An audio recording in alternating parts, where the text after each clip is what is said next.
예수님은 6월절을 지내기 위해서 예루살렘에 올라가셨습니다. 예루살렘에 올라가시기 전에 여러 번 제자들에게 말씀하시기를 십자가에 달려 돌아가셔야 된다, 이런 것을 여러 번 말씀하셨습니다. 제자들에게 이미 3번이나 말씀하셨어요.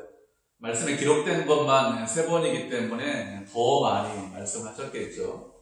이렇게 예수님께서 6월절이 돼서 이렇게 십자가를 지시려고 하고 있습니다. 그런데 그 전에 마지막으로 제자들과 저녁 식사를 함께 하셨습니다. 최후의 만찬을 하시면서 제자 중에 한 사람이 너희 중에 한 사람이 나를 팔 것이다, 이렇게 말씀하셨고, 그렇게 그냥 한 사람이 파는 것으로 끝나는 것이 아니라 모든 제자가 다 도망할 것이다, 모든 제자가 예수님을 배반하고 흩어질 것이다, 이렇게 말씀하셨습니다. 이 모든 제자들이 예수님을 떠나고 배반하고 흩어지는 것이 어떻게 보면 또 당연해 보이기도 합니다. 왜 그런가 하면 6월절 저녁에 예수님과 함께 저녁 식사를 하고 있는데, 제자들은 예수님께서 왜 예루살렘에 올라오셨는지 이것에 대해서 정확하게 알지 못하고 있습니다. 그들은 예수님께서 예루살렘에 올라오셨으니까 이제 메시아로 등극하실 것이다, 이렇게 생각을 하고 있습니다. 그들은 예수님과 함께 3년 반 동안이나 같이 지냈습니다. 3년 반 동안 지내면서 말씀도 배우고, 그리고 예수님의 여러 이적도 경험을 했습니다. 다른 사람들이 알지 못하고 성경에 기록되지 않은 여러 가지 것들도 분명히 경험을 했습니다.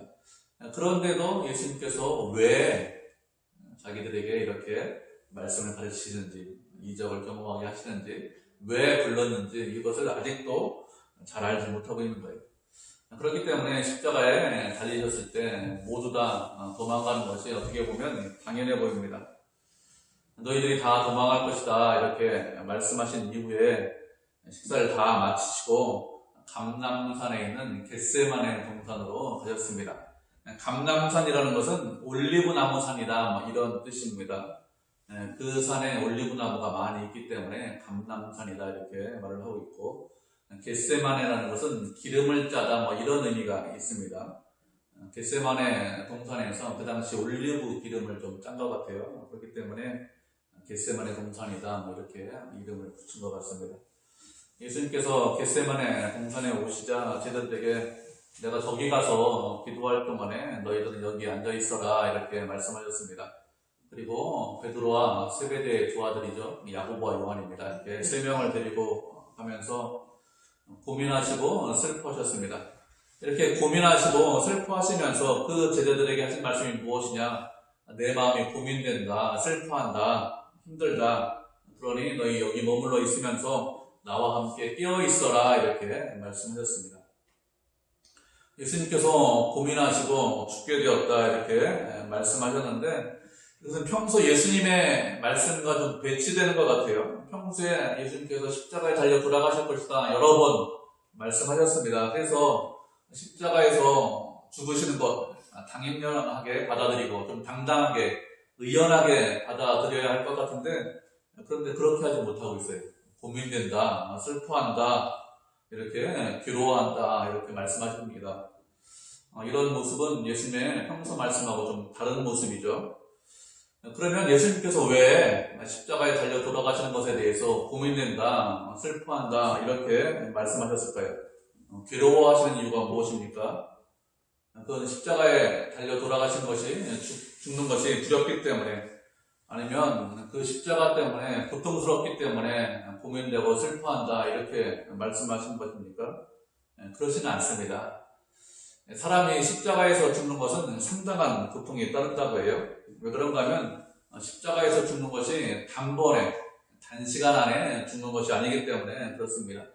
십자가에 죽는데 오랜 시간이 걸린다고 합니다. 예수님은 십자가에 달려서 6시간 만에 돌아가십니다. 아침 9시에 달려서 오후 3시에 돌아가시기 때문에 6시간 만에 돌아가시는데, 이건 상당히 빨리 돌아가시는 거예요. 보통 사람들은 어떤가 하면 십자가에 한번 달리면 짧게는 3일, 그리고 길게는 3주 동안 살아있다고 합니다. 십자가에서 죽는 것은 인간이 아주 극심한 고통을 느끼면서 죽는다고 합니다. 십자가에 있는 사람은 피가 서서히 빠지고, 그리고 십자가 위에 있기 때문에 목이 말라서 아주 고통스럽게 말라 죽는다고 합니다. 그래서 십자가 처형을 아무나 십자가 처형하지 않습니다. 로마 시대 십자가 처형을 했는데 반역을 하면 반역죄로 십자가 처형을 하거나 아니면 그에 준하는 아주 심각한 중죄인에게만 십자가 처형을 했습니다. 로마 사람들이 십자가 처형을 할 때는 어떻게 했는가 하면 십자가에 사람을 매달고 그리고 로마로 들어오는 길에 그 십자가를 쭉 세워놨습니다. 사람들이 그렇게 십자가를 쭉 세우는 이유가 무엇인가 하면 십자가 위에서 죽는 것을 바라보면서 로마에 반역을 하면 그러면 이렇게 죽게 될 것이다 이런 것을 알게 하기 위해서 그렇게 십자가 처형을 했다고 합니다. 십자가 위에 있는 사람들은 아래 지나가는 사람들이 눈에 보일 거 아닙니까? 살아있으니까. 그러면서 물을 달라고 소리를 치거나 아니면 너무 고통스럽기 때문에 크게 외치거나 욕을 하거나 그렇게 하면서 아주 고통스러워 했다고 합니다. 학자들의 연구에 따르면 사람이 십자가에 매달리면 몸이 힘들기 때문에 축 늘어진다고 해요. 축 늘어지겠죠. 생각하면 축 늘어지면 어떻게 되냐면 무겁기 때문에 늘어지고 그리고 횡격막이 위쪽으로 올라온다고 합니다. 그렇게 몸이 늘어지고 횡격막이 위쪽으로 올라오면 가슴을 압박해서 숨을 쉬기가 힘들다고 하죠. 숨을 잘 못 쉬면 어떻게 하겠습니까? 숨을 쉬려고 노력하는데 어떻게 해야 숨을 쉴 수 있느냐? 못이 박힌 발이나 아니면 손에 힘을 줘가지고 목을 끌어올려야 그래야 숨을 쉴 수 있다고 합니다. 그러면 숨을 쉬려고 몸을 끌어올리면 그러면 조금은 숨을 쉬고 그리고 숨을 쉬면 또 발이 그리고 손이 아프겠죠. 그러니까 또 늘어지고 이렇게 한다고 합니다. 그렇게 몸이 늘어지면 또 숨을 쉬지 못하고 그리고 또 숨을 쉬지 못하면 숨 쉬기 위해서 다리에 또 힘을 주고 그것을 무한으로 반복을 하는 것입니다. 빨리 죽어야 그래야 고통이 없는데 빨리 안 죽는 거예요. 그러니까 얼마나 고통스럽겠습니까? 서서히 그렇게 죽는데 그리고 물도 안 주기 때문에 목이 말라가지고 고통을 계속 느끼면서 죽게 된다고 합니다. 그래서 너무 고통스럽기 때문에 소리를 계속 지르거나 그리고 너무 고통스럽기 때문에 십자가 처형을 하면은 그 십자가 위에서 미치는 사람도 있다고 합니다. 그래서 빨리 죽이기 위해서 무엇을 하는가 하면 다리를 부러뜨린다고 합니다. 다리를 부러뜨리면 어떻게 됩니까? 힘을 줘서 위로 올라가야 되는데 힘을 못 주는 거예요. 못 올라와서 그래서 숨이 막혀서 죽는다고 합니다. 예수님 좌우편방도 다리 부러뜨려서 죽이잖아요. 왜 그런가 하면 저녁이면 안식일이 시작되고 6월절이기 때문에 저녁 전에 그래서 죽여야 되기 때문에 빨리 죽여서 장사하려고 다리를 부러뜨렸습니다. 그렇지만 예수님은 다리를 부러뜨리지 않죠. 왜 그런가 하면 이미 십자가에 쭉 달려 돌아가셨기 때문에 그렇게 다리를 부러뜨리지 않습니다. 이렇게 십자가에서 죽는 것은 아주 고통스럽기 때문에 로마 시민권자는 십자가에서 죽이지 않았다고 하죠. 그래서 사도 바울은 죽었는데 십자가에서 죽지 않았습니다. 로마 시민권자가 아닌 베드로는 전승에 의하면 거꾸로 매달려 죽었다 이런 전승이 있죠. 예수님처럼 똑같이 죽을 수 없기 때문에 거꾸로 매달린다 이렇게 요청을 했다고 합니다. 예수님께서 지금 고민하시면서 슬퍼하시고 계십니다. 죽게 되었다 이렇게 말씀하시는 건데 이렇게 십자가에서 죽는 것이 아주 고통스럽기 때문에 인간이 참아야 되기 때문에 고통스럽다, 고민되었다, 죽게 되었다 이렇게 말씀을 하시는 것이 아닙니다. 그러면 왜 예수님께서 이런 말씀을 하실까요? 왜 그런가 하면 예수님께서 십자가에서 인간의 모든 죄, 우리의 모든 죄를 짊어지셔야 하기 때문에 이런 말씀을 하시는 것입니다. 예수님이 십자가를 진다는 것이 무슨 뜻이냐? 그것은 인간의 모든 죄를 스스로 짊어지신다는 것이죠. 예수님은 죄를 알지도 못하고 또 죄가 없으신 분입니다. 이 땅에 오셔서 어떤 죄도 짓지 않으셨어요. 우리는 그렇지 않지만 예수님은 그렇게 하셨습니다. 그런데 자신이 지은 죄, 자신의 잘못이 아닌데 다른 사람의 죄, 다른 사람의 잘못을 대신 짊어지셔야 됩니다. 사람은 내가 실수한 것이 아니고 내가 잘못한 것이 아닌데 다른 사람 잘못이고 다른 사람 죄고 다른 사람 실수인데 근데 너 때문에 그랬어. 내가 잘못한 거야. 이런 말을 상당히 억울해합니다. 내 잘못이 아닌데 너 때문에 그렇다 하면 상당히 억울하죠. 예전에 어떤 학교에서 물건이 없어졌다고 합니다. 그런데 반 아이들이 다 이야기하기를 그 아이가 훔쳐왔다 이렇게 이야기를 했다고 해요. 아이들이 그렇게 이야기하니까 선생님도 그런가 보다 이렇게 생각하고 물건을 가져다 놓으면 그러면 없던 일로 하겠다 그렇게 아이에게 이야기했다고 합니다. 그 아이는 뭐 가난하고 힘이 없는 그런 집 아이인데 반 선생님도 그렇게 이야기하고 반 아이들도 그렇게 이야기하면 어떻게 됩니까? 부모가 좀 나서서 아니다 이렇게 방어를 해줘야 되는데 불안하고 힘드니까 먹고 살기 힘드니까 아이를 그렇게 해주지 못했어요. 나중에 그 아이가 어떻게 했을까요? 너무 억울해가지고 억울한 걸 호소하기 위해서 자살을 했다고 합니다. 인간은 뭐 자신이 잘못이 아닌데 너 잘못한 거야 내 책임이야 이렇게 하면 어떡합니까? 펄펄 뛰죠. 펄펄 뛰죠. 그런데 예수님은 죄를 지은 적도 없고 죄가 무엇인지도 알지 못하는데 그런데 우리의 모든 죄, 인간의 모든 죄를 짊어지셔야 합니다. 그리고 하나님께서는 인간의 모든 죄, 인간의 모든 죄에 대한 분노, 진노 이것을 십자가 위에 있는 예수 그리스도에게 쏟아 부으실 것입니다. 예수님은 이 모든 것을 다 알고 계시죠. 아버지와 아들로 우리가 알고 있는데 아버지는 아들을 언제나 사랑했습니다. 아버지는 언제나 그 아들을 사랑의 눈으로 바라보시고 그리고 아들도 그 아버지를 늘 사랑했습니다. 아버지와 아들의 사랑, 그 사랑은 영원한 사랑이고 그리고 그 사랑은 변화하지 않는 사랑이죠. 그 사랑에 어느 누구도 들어올 수 없고 그 사랑을 방해할 수도 없고 그 사랑을 뗄래야 뗄 수 없는 그런 사랑으로 아버지와 아들이 사랑했습니다. 한순간도 정말로 한순간도 눈 깜짝할 사이로 아버지와 아들이 서로 사랑하지 않은 적이 없습니다. 아버지가 그렇게 아들을 사랑했고 그리고 아들도 마찬가지로 아버지를 사랑했습니다. 아버지 말에 언제나 기쁨으로 즐거움으로 순종했습니다. 억지로 할 수 없어서 아버지가 말씀하시니까 순종한 것이 아니라 제가 기쁨으로 순종하겠습니다. 제가 아버지 말씀 순종하는 거 저 즐겁습니다. 이렇게 아버지와 아들이 서로 사랑하고 그리고 아버지와 아들이 하나입니다. 그런데 예수님께서 십자가를 지시면 아버지께서는 십자가에 달린 아들 예수 그리스도를 외면하시고 그리고 모른 채 하실 것입니다. 왜 그런가 하면 인간의 모든 죄를 십자가에 달린 예수 그리스도가 짊어져야 하기 때문에 그렇습니다. 하나님은 예수 그리스도를 죄인 취급하실 것입니다. 십자가에 달린 죄인이기 때문에 어떤 자비도 어떤 긍휼도 그 예수 그리스도에게 베풀지 않습니다. 하나님은 죄를 미워하십니다. 그리고 죄인과 함께 하실 수 없죠. 이것을 아들도 알고 있습니다. 자신이 죄인이기 때문에 더 이상 하나님과 함께 할 수 없다는 것을 이미 알고 있죠. 이전에 한 번도 모른다, 한 번도 사랑하지 않는다 이렇게 한 적이 한 번도 없으신데 하나님께서는 십자가에 달린 아들을 보고 모른 채 하시고 모른다고 하실 것입니다. 십자가에 달린 아들은 죄인이기 때문에 그 아버지와 분리되어야 됩니다. 죄는 하나님과 함께 할 수 없죠.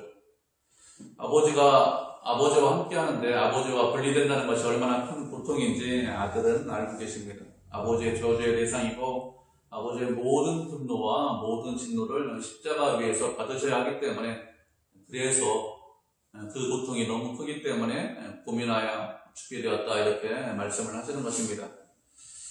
예수님은 십자가 형벌을 생각하면서 아버지와 함께 할 수 없다는 것을 생각하시면서 고민하고 괴로워하고 죽게 되었다고 말씀하셨습니다. 그래서 제자들에게 말씀하시기를 깨어있어라 이렇게 말씀하셨습니다. 깨어있어라 이렇게 말씀하신 것은 졸지 말고 함께 기도하자는 것이죠. 그렇게 예수님께서는 깨어있어라 이렇게 말씀하시고 그리고 그곳에 제자들과 함께 계시지 않고 조금 더 나아가셨다고 했습니다. 조금 더 나아가셨다는 것은 누가복음 말씀해 보면 돌을 던질 만한 거리에 나가셨다 이렇게 말씀하고 있어요. 한 20m, 돌 던지면 20, 30m 정도 떨어지죠. 그렇게 제자들하고 20, 30m 정도 떨어져서 함께 기도하고 계셨습니다. 그렇게 멀리 떨어진 것이 아니기 때문에 제자들은 예수님의 행동 그리고 예수님께서 기도하는 그 기도 소리를 다 들을 수 있었습니다. 예수님께서 어떻게 기도하셨는가 하면 얼굴을 땅에 대고 엎드려서 기도하셨다 이렇게 말씀하고 있습니다. 얼굴을 땅에 대고 엎드려서 기도했다는 것은 납작 엎드려서 기도하셨다 이런 뜻입니다. 유대인들은 보통 얼굴을 땅에 대고 기도하지 않습니다. 어떻게 기도하죠? 회당에 서서, 길거리에 서서 바리새인들이 기도하기 때문에 보통 서서 기도합니다. 그런데 예수님은 그렇게 서서 기도하신 것이 아니라 얼굴을 땅에 대고 기도하셨습니다. 얼굴을 땅에 대고 기도하셨다는 것은 아주 간절하게 기도하셨다는 거예요. 정말로 하나님, 아버지 하나님 이 기도는 들어주셔야 됩니다. 꼭 이 기도는 응답하셔야 됩니다. 반드시 이 기도 응답하셔야 됩니다. 이런 마음을 가지고 기도하기 때문에 얼굴을 땅에 대고 기도하는 것입니다. 무엇이라고 기도하셨습니까? 내 아버지여, 할만하시거든 이 잔을 내게서 지나가게 하옵소서 이렇게 기도했습니다. 예수님께서 겟세마네 동산에서 기도하셨는데 그 기도를 보면 우리가 어떻게 기도해야 되는지 우리에게 기도의 모범을 잘 보여주고 있습니다. 예수님께서 기도할 때 무엇이라고 기도하셨습니까? 내 아버지여 이렇게 기도하고 있습니다. 예수님께서 하나님께 기도하는데 하나님을 무엇이라고 누구라고 부르고 있는가 하면 내 아버지여 이렇게 부르고 있습니다. 예수님은 기도하는데 아버지 하나님께 기도하고 있습니다. 우리도 기도할 때 누구에게 기도해야 됩니까? 아버지 하나님께 기도해야 됩니다. 우리가 기도할 때 이렇게 생각할 수 있습니다. 누구에게 기도하든지 기도의 대상을 명확하게 알지 못하고 기도할 수 있습니다. 그냥 내 소원을 누구에게가 아뢰고 그리고 그냥 그 소원만 들어주면 되지 그분이 아버지든지 그분이 누구든지 별 상관이냐 이렇게 생각할 수 있는데 잘못된 겁니다. 잘못된 거예요. 소원만 이루어지면 끝난다. 아무 문제 없다. 이렇게 생각하면 잘못된 거죠. 기도는 누구에게 하느냐? 우리 아버님께, 우리 아버지께 기도하는 것입니다. 하나님은 세상 모든 만물을 창조하셨습니다. 그리고 주관하시고 섭리하시고 역사하십니다. 그런 하나님은 나하고 아무런 상관이 없고 아무런 관련이 없는 그런 분이냐? 그런 분이 아닙니다. 하나님은 우리의 아버지이십니다. 그래서 하나님께서 우리의 아버지시기 때문에 그래서 우리가 기도할 수 있는 것입니다. 하나님께서 우리의 기도를 들어주신 이유가 무엇이냐? 우리가 하나님의 자녀이기 때문에 그렇습니다. 세상 사람들도 기도할 수 있어요. 급하면 기도하죠. 급하면 하나님 제가 이런 위험이 당했는데 좀 건져주십시오 이렇게 기도합니다. 그러면 그 기도를 들어주실까요? 그 기도는 듣지 않습니다. 왜 그럴까요? 하나님께서 그들의 아버지가 아니시기 때문에 그렇습니다. 우리의 기도를 들어주신 이유가 무엇이냐? 우리가 당신의 자녀이기 때문에 아버지의 자녀이기 때문에 우리의 기도를 들어주시지 세상 사람들도 자녀냐? 그렇지 않습니다. 세상 사람들은 창조했지만 자녀라고 말씀하신 적이 없습니다. 그리스도 안에 있는 구원받은 우리만 자녀입니다. 그래서 우리의 기도를 들어주시죠.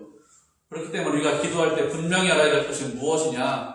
나는 내 아버지께 간구한다, 기도한다 이것을 분명히 알고 있어야 됩니다. 그리고 다음으로 생각할 것이 무엇인가 하면 기도할 때는 내가 원하는 것이 무엇인지 명확하게 보여야 됩니다. 기도할 때 이렇게 기도할 수 있습니다. 하나님 응답해 주셔도 되고 또 응답 안 해주셔도 아무런 문제 없어요. 이렇게 기도하는 것은 그 기도하는 것이 아닙니다. 기도할 때는 반드시 하나님께서 응답해 주셔야 됩니다. 이런 마음을 가지고 기도해야 됩니다. 만약에 응답해 주셔도 되고 그만이고 응답 안 해주셔도 그만입니다. 이렇게 기도한다면 굳이 기도할 이유가 없죠. 기도 안 해도 됩니다. 기도하는 것은 하나님께서 분명히 응답해 주셔야 됩니다. 이것을 전제로 해서 기도를 하는 것입니다. 그렇기 때문에 기도할 때 어떻게 됩니까? 내가 무엇을 구하는지 분명히 보여야 됩니다. 주님께서 반드시 응답해 주실 걸 믿고 그리고 그런 믿음을 가지고 주님께 기도하는 것이죠. 믿음이 없다면 그러면 분명하게 구하지 못합니다. 기도하면서 하나님께서 이거 안 들어주시겠지 이렇게 있다면 그런 마음으로 기도한다면 그 사람은 기도 응답받지 못합니다. 우리가 분명하고 그리고 확실하게 구할 수 있는 이유가 무엇이냐? 그것은 하나님께서 우리의 기도를 들어주시고 그리고 반드시 응답해 주시기 때문에 그래서 우리가 분명하게 하나님 이것은 반드시 응답해 주셔야 됩니다. 이렇게 명확하게 기도할 수 있죠. 예수님도 분명하게 기도하셨습니다. 무엇이라고 기도하셨습니까? 할만하시면 이 잔을 내게서 지나가게 하옵소서 이렇게 분명하게 기도하셨습니다. 이 잔이라는 것이 무엇이냐? 예수님께서 스스로 십자가를 지는 것을 말하죠. 스스로 십자가 지시는데 이것을 좀 지나갈 수 있게 좀 해주십시오. 이렇게 간구하고 있습니다. 이것은 하나님께서 죄를 용서하시는데 십자가를 지는 방법이 아닌 다른 방법으로 인간의 죄를 용서할 수 있다면 그러면 다른 방법으로 십자가 지지 않고 죄를 용서해 주십시오. 이렇게 구하는 것입니다. 십자가 지는 것이 너무 힘듭니다. 너무 고통스럽습니다. 하나님과 분리되는 것이 너무 힘들기 때문에 제발 좀 이 잔을 지나가게 해주십시오. 이렇게 간구하고 있습니다. 예수님께서 십자가 지셨는데 쉽게 지신 것이 아닙니다. 우리 이렇게 생각할 수 있어요. 예수님 하나님이십니다. 전능하신 분입니다. 뭐든지 가능합니다. 그러니까 십자가 지는 거 어렵지 않지 않습니까? 누구나 다 우리는 어렵지만 예수님은 그렇게 어려운 것이 아닙니다. 이렇게 생각할 수 있는데 잘못된 생각입니다. 우리가 말씀을 한 구절 살펴보도록 하겠습니다. 히브리서 5장 7절입니다.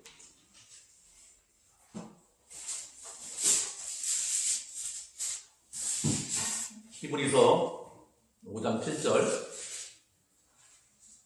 찾으셨죠? 히브리서 5장 7절 한 절인데 우리 한 곡수를 같이 읽겠습니다. 시작. 그는 육체에 계실 때 자기의 죽음에서 능히 구원하시는 이에게 심한 풍복과 눈물로 간구와 소원을 올렸고 그의 경건한 점으로 말미암아 들으심을 얻었느니라. 아멘. 예수님께서 십자가를 지시기 전에 어떻게 기도했는가 하면 심한 풍복과 눈물로 간구와 소원을 올렸다 이렇게 말씀하고 있죠. 예수님께서 십자가 지는 것 고민되었다고 했습니다. 죽을 만큼 힘들다고 말씀하셨기 때문에 어떻게 했습니까? 심한 풍복과 눈물로 기도하셨습니다. 그냥 기도하신 것이 아닙니다. 눈물과 통곡으로 기도하셨습니다. 누가복음에 보면 무엇이라고 말씀하고 있죠? 땀방울이 핏방울로 같았다 이렇게 말씀하고 있습니다. 그렇게 예수님은 온 마음을 다해서 땀방울이 핏방울로 떨어지는 것처럼 보일 것처럼 그렇게 하나님께 기도했습니다. 할 수만 있다면, 혹시 다른 방법이 있다면, 다른 방법으로 우리의 죄, 인간의 죄를 해결할 수 있다면 하나님 다른 방법으로 인간의 죄를 해결했으면 좋겠습니다. 다른 방법을 강구해 주십시오. 이렇게 간절히 기도했습니다. 그렇게 간절히 기도하고 끝나는 것이 아니라 기도 끝에 무엇이라고 했습니까? 그렇지만 내 원대로 마시고 아버지의 원대로 하옵소서 이렇게 기도하고 있습니다. 그러면 예수님께서 이렇게 기도하시는 이유가 무엇일까요? 예수님께서 이렇게 기도하시는 이유가 무엇인가 하면 예수님도 알고 계십니다. 당신이 십자가를 지는 것이 하나님께서 정하신 방법이라는 것을 이미 알고 있습니다. 그리고 하나님께서 아들이 십자가를 지는 것으로 인간의 죄를 사하시겠다 이렇게 정하셨을 때 예수님께서는 아버지께서 정하신 그 방법을 기꺼이 순종하겠습니다. 제가 기쁨으로 순종하겠습니다. 이렇게 했습니다. 그리고 하나님께서 한번 뜻을 정하셨기 때문에 그 뜻을 정하신 방법으로 이루셔야 한다는 것을 알고 있어요. 그래서 말씀하시기를 내 소원대로 하지 마시고 하나님의 뜻대로 하십시오. 이렇게 말씀하고 있죠. 내 뜻, 내 소원이 먼저가 아닙니다. 아버지의 뜻, 아버지의 소원을 이루는 것, 아버지의 원대로 하는 것, 그것이 먼저입니다. 이렇게 간구하고 있는 것입니다. 이렇게 첫 번째 기도했습니다. 첫 번째 기도하고 예수님께서 또다시 기도했습니다. 두 번째 기도했는데 이 두 번째 기도는 첫 번째 기도하고 좀 달라요. 첫 번째 기도는 이 잔을 좀 지나가게 해주십시오. 이렇게 첫 번째 기도했는데 두 번째 기도는 반복해서 동일하게 기도하고 있지 않습니다. 두 번째는 뭐라고 기도하셨습니까? 아버지여, 내 아버지여, 만일 내가 마시지 않고 이 잔이 지나갈 수 없거든 아버지의 원대로 되기를 원합니다. 이렇게 기도하고 있죠. 첫 번째 기도는 내가 마시지 않고 이 잔을 좀 지나가게 해주십시오. 이렇게 간구했는데 두 번째 기도는 그렇게 간구하고 있지 않고 이 잔을 마시는 것이 하나님의 뜻이라면, 당신의 뜻이라면 하나님의 뜻대로 되기를 원합니다. 이렇게 예수님께서 기도하고 있습니다. 그러면 이렇게 예수님의 기도가 바뀐 이유가 무엇일까요? 왜 이렇게 첫 번째 기도하고 두 번째 기도 내용이 약간 바뀌었습니까? 예수님은 말씀대로 눈물로 통곡으로 주님께 아버지 하나님께 기도했습니다. 그런데 아버지 하나님께서 기도 응답을 하셨습니다. 그 기도 응답이 무엇일까요? 하나님의 기도 응답은 침묵입니다. 하나님께서 침묵하셨다는 것은 다른 방법이 없다는 것입니다. 예수님께서 십자가를 지는 방법 말고 다른 방법으로 인간의 죄를 용서할 수 있는 방법이 있느냐? 그런 방법이 없다는 것이죠. 그래서 하나님께서 그냥 침묵하고 계신 것입니다. 예수님은 간절히 기도했습니다. 이 기도를 꼭 들어주십시오. 반드시 응답해 주셔야 됩니다. 반드시 이 기도 응답받기를 원합니다. 이런 심정으로 기도했지만, 그렇지만 하나님께서는 그냥 침묵하고 계셨습니다. 예수님은 그것이 무슨 의미인지 다 알고 계십니다. 우리가 읽은 히브리서 5장 7절에는 무엇이라고 했습니까? 예수님은 소원을 올렸고 그리고 들으심을 얻었다 이렇게 말씀하고 있습니다. 기도 응답을 받았다고 했습니다. 그런데 예수님께서 기도 응답 받았는데 그 기도 응답이 무엇이라고요? 하나님께서 아무 말씀하지 않는 것, 그것이 기도 응답 받는 것입니다. 이것을 보면 하나님께서 우리의 기도에 대해서도 얼마든지 이렇게 응답하실 수 있습니다. 응답하지 않는 것, 침묵하고 계신 것, 그것이 기도 응답일 수 있죠. 우리가 기도하면 하나님께서 반드시 응답해 주십니다. 곧바로 응답해 주시는 경우도 있고, 그리고 좀 시간이 지나서 응답하는 경우도 있고, 그리고 내가 원하는 방법으로, 아니면 내가 원하지 않지만 다른 방법으로, 하나님 보시기에 기뻐하시는 방법으로 응답이 오는 경우도 있습니다. 그런데 예수님의 응답처럼 침묵하시는 경우도 있습니다. 그 경우도 우리에게 응답을 하시는 것이죠. 예수님께서 기도했지만, 간절히 구했지만 아무런 대답을 얻지 못했습니다. 하나님께서, 아버지께서 침묵하고 계셨습니다. 그렇게 침묵하고 계셨는데 예수님은 그 침묵의 의미를 잘 알고 있었습니다. 그래서 두 번째 기도할 때는 이 잔이 내게서 지나갈 수 없거든. 그렇다면은 내 뜻대로 되는 것이 아니라 아버지의 뜻대로 되기를 원합니다. 이렇게 두 번째 기도했습니다. 세 번째 기도할 때는 두 번째 기도와 동일하게 기도했죠. 이렇게 예수님께서는 십자가를 지시기 전에 세 번이나 기도했습니다. 아주 간절히 세 번 기도했는데, 그리고 하나님의 기도 응답을 받았습니다. 십자가를 지는 것이 확실한 하나님의 뜻이다, 이것을 알게 되었습니다. 물론 그 전에 따라왔어요. 알고 계시지만 기도를 통해서 더 명확하게 됐습니다. 이렇게 기도하신 이후에 예수님의 행동은 명확해지죠. 기도하신 이후에는 십자가를 지려고 하고 계십니다. 십자가를 회피하거나 거부하거나 그렇게 하지 않죠. 하나님의 뜻이 명확하기 때문에, 확실하기 때문에 하나님의 뜻을 이루기 위해서 적극적으로 십자가를 지려고 하고 있습니다. 이렇게 예수님께서 기도하시고 제자들에게 왔습니다. 그렇게 제자들에게 오자 제자들은 어떻게 하고 있습니까? 제자들은 잠을 자고 있어요. 예수님께서 제자들과 함께 겟세마네 동산에 가신 이유가 무엇이냐? 예수님이 기도하는 동안에 그들도 함께 기도하자, 이런 의미로 그들과 함께 한 것이죠. 그런데 그들은 예수님과 함께 기도하지 않고 잠을 자고 있는 거죠. 예수님은 짧은 시간 기도한 것은 아닙니다. 긴 시간 기도하셨습니다. 어느 정도 시간이 흘렀기 때문에 처음에는 기도하다가 잠을 잤겠죠. 예수님은 핏방울이 될 때까지 기도하고 있는데, 그런데 이들은 그것을 알지 못하고 잠을 자고 있습니다. 예수님과 함께 하지 못하고 잠을 자고 있는데, 그러면 이들이 잠을 자고 있는 이유가 무엇일까요? 왜 제자들이 잠을 자고 있습니까? 왜 잠을 자고 있는가 하면 예수님께서 지금 처한 상황이 어떤지 알지 못하기 때문에 잠을 자고 있는 것입니다. 예수님은 이 밤이 지나면, 그러면 사람들에게, 대제사장과 장로들, 바리새인들을 보낸 사람들에게 잡혀서 능욕과 희롱을 당하실 것입니다. 그리고 그 다음날 아침에 십자가에 달려 돌아가셔야 하는데, 그런데 제자들은 아직도 지금 상황이 어떤 상황인지 제대로 파악하지 못하고 있습니다. 그래서 기도하지 않고 잠을 자고 있는 것입니다. 제대로 상황을 알지 못하고 파악하지 못하는 그 제자들에게 무엇이라고 하셨습니까? 시험에 들지 않게 깨어서 기도해라, 이렇게 말씀하셨습니다. 예수님께서 시험에 들지 않게 깨어서 기도하라고 하셨는데, 이것은 단순히 제자들에게만 그렇게 말씀을 하시는 것이 아니라 우리들에게도 이렇게 말씀을 하시는 것입니다. 우리가 시험에 들지 않기 위해서 어떻게 됩니까? 깨어서 기도해야 됩니다. 그래야 시험과 유혹에 빠지지 않습니다. 예수님은 언제나 기도하셨어요. 겟세마네 동산에 가서 기도하셨는데, 누가복음에 따르면 습관에 따라서 겟세마네 동산에 가서 기도하셨다, 이렇게 말씀하고 있습니다. 예수님은 인생에 어려운 일, 중대한 일, 그런 일만 있을 때 그때만 기도하는 것이 아니라 평소에도 언제나 습관에 따라서 기도하셨습니다. 예수님께서 그렇게 기도하는 것은 몸에 배어 있었습니다. 우리도 예수님을 본받아서 습관에 따라서 기도해야 되겠죠. 기도하는 것이 습관이 되어야 됩니다. 우리의 인생에 유혹과 시험이 오는 것은 시간을 정해놓고 유혹과 시험이 오는 것은 아니죠. 그렇기 때문에 우리도 유혹과 시험을 이기기 위해서는 습관을 따라서 시간을 정해놓고 그렇게 기도해야 됩니다. 그렇게 평소에 기도해야 유혹과 시험을 이길 수 있습니다. 습관에 따라서 기도하셔야 그래야 세상을 이길 수 있습니다. 예수님은 기도했습니다. 기도하면서 하나님과 친밀하게 교제하고 그리고 하나님께로부터 은혜를 받고 하나님의 뜻이 무엇인지 명확하게 아셨습니다. 예수님도 그렇게 하셨어요. 하나님이신데 예수님도 그렇게 하셨습니다. 그러면 우리는 어떻게 될까요? 당연히 우리도 기도해야 되지 않을까요? 기도할 때 습관적으로 기도하고 시간을 정해서 기도하고 날마다 기도하고 하나님과 만나서 교제하고 하나님과 함께 할 때 그때 어떻게 합니까? 하나님께서 우리들에게 은혜를 베풀어 주십니다.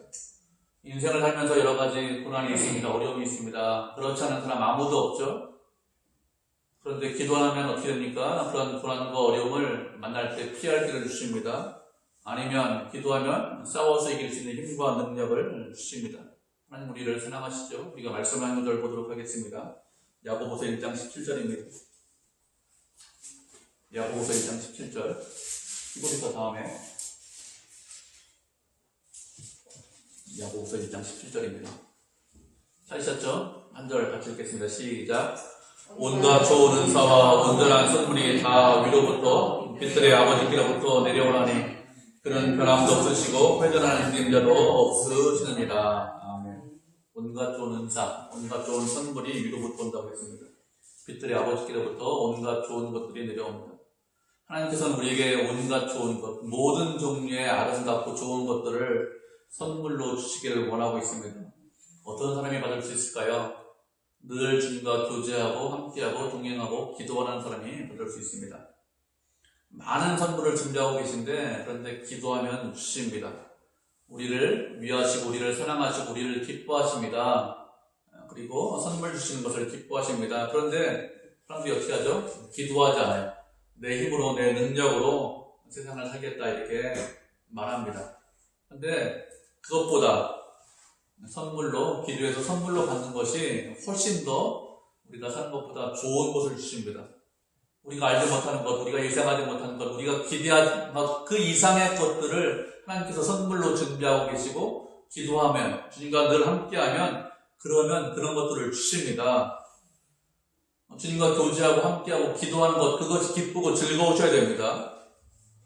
그렇게 주님과 함께하는 사람 분명히 말씀대로 온갖 좋은 선물을 주십니다. 내 힘과 내 능력으로 세상을 살겠습니다. 그것보다 하나님께서 주시는 선물로 제가 살겠습니다. 이것이 훨씬 더 지혜로운 사람이에요. 하나님께서 더 좋은 거 준비하고 있는데 그거 저 필요 없고 제 힘으로 제 능력으로 살겠습니다. 어리석은 거죠. 내가 노력한 것보다 하나님께서 주시면 제가 한번 말씀드렸죠. 50년 노력한 것보다 하나님께서 5분 주시면 그 50년 노력한 것보다 더 큰 걸 주실 수 있습니다. 그런데 기도하잖아요. 얼마나 어리석은 것입니까? 하나님께서 온갖 좋은 것들을 갖고 계십니다. 기도하시고 교제하시고 함께 하셔야 됩니다. 내가 노력한 것보다 더 주십니다. 예수님께서 제자들에게 깨어서 기도하라고 하셨습니다. 그런데 제자들은 깨어서 기도하지 못했습니다. 두 번째 오셨을 때도 그들은 자고 있었고 세 번째 오셨을 때도 그들은 여전히 자고 있었습니다. 세 번째 오시고 계속 자고 있으니까 그래 좀 자고 쉬어라 이렇게 말씀하십니다. 예수님께서 기도하라고 할 때 제자들이 깨어서 기도하지 않고 잠자고 있었기 때문에 시험이 오자 어떻게 합니까? 예수님의 말씀대로 다 도망가고 또 베드로처럼 예수님을 모른다고 부인했습니다. 기도해야 될 때 기도하지 않으면 시험을 이기지 못합니다. 기도해야 시험과 유혹을 이길 수 있습니다. 기도해야 세상이 우리보다 세고 힘있고 강한데 그것을 이길 수 있어요. 기도하지 않으면 이기지 못합니다. 하나님께서 주시는 은혜로 능력으로 이기는 것이지 내 실력으로 세상을 이기지 못합니다. 기도하셔야 됩니다. 우리 성도님들은 예수님처럼 예수님께서 습관을 따라서 기도하고 또 하나님의 뜻이 이루어지기를 위해서 기도했듯이 우리도 주님을 본받아서 습관적으로 기도하시고 또 주의 영광을 위해서 기도하셔야 됩니다. 목사님 기도 말고 다른 방법 없습니까? 옛날부터 어릴 때부터 기도하라고 들었는데 그거 말고 다른 거 없습니까? 이렇게 말씀하실 수 있는데 다른 방법이 있으면 왜 말씀 안 드리겠습니까? 전통적으로 다 그렇게 기도하는 사람이 믿음으로 살았고 기도하는 사람이 세상을 이겼습니다. 하나님께서 주신 방법에 그래서 기도하라고 하시는 겁니다. 하나님께서 다른 방법을 말씀하시지 않았습니다. 다른 방법을 말씀하셨으면 다른 방법을 말씀드리는데 그렇지 않고 기도하고 말씀에 순종하고 말씀대로 살아가는 것 그것이 하나님의 은혜를 받는 방법이고 그런 사람에게 온갖 좋은 것들을 주십니다. 그렇기 때문에 주의 영광을 이루기 위해서 우리가 습관적으로 기도하는 그런 성도, 그런 교회가 되시기를 주님의 이름으로 축복을 드립니다.